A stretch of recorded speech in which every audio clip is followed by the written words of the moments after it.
بسم اللہ الرحمن الرحیم۔ خواتین و حضرات، ٹی وی اور عذاب قبر،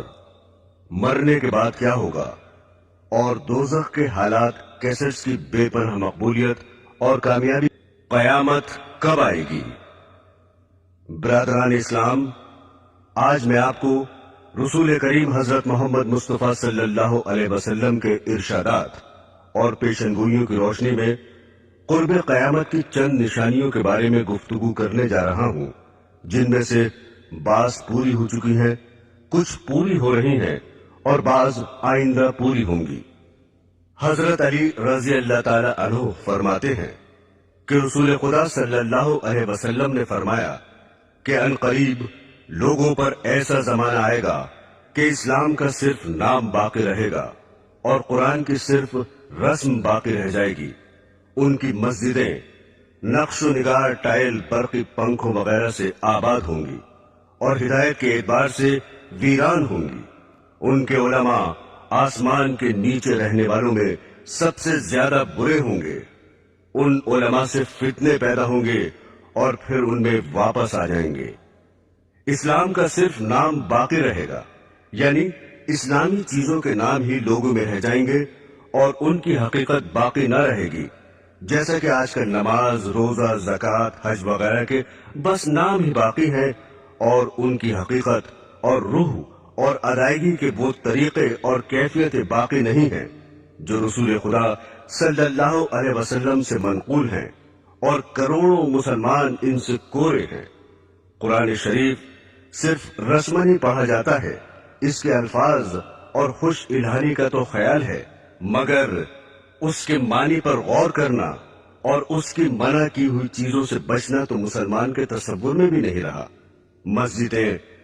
زیب و زینت سے خوب آراستہ ہیں، دلکش فرش، قیمتی غالیچے، دیدہ زیب فانوس، عمدہ عمدہ ہنڈے اور آرام و راحت کی چیزیں مسجدوں میں موجود ہیں، مگر ہدایت سے خالی ہیں۔ مسجدوں میں دنیا کی باتیں، تانے، غیبتیں بے دھڑک ہوتی ہیں اور امام و مؤذن تو مسجدوں کو گھر ہی سمجھتے ہیں۔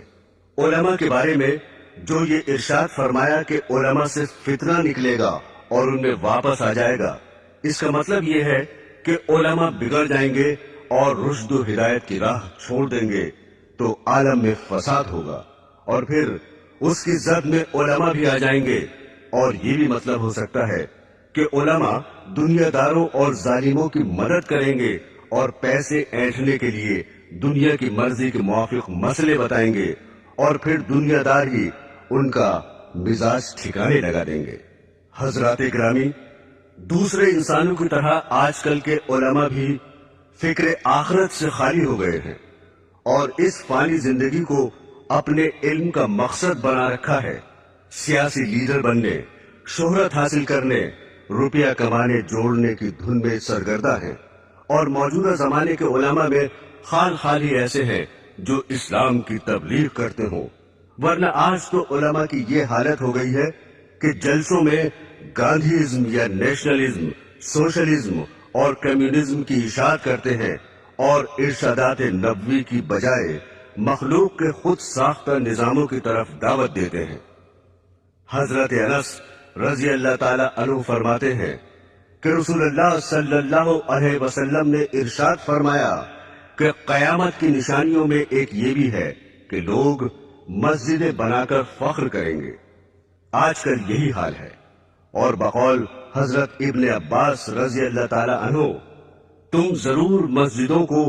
یہود و نصار کی طرح سجاؤ گے۔ دل کو منتشر کرنے والے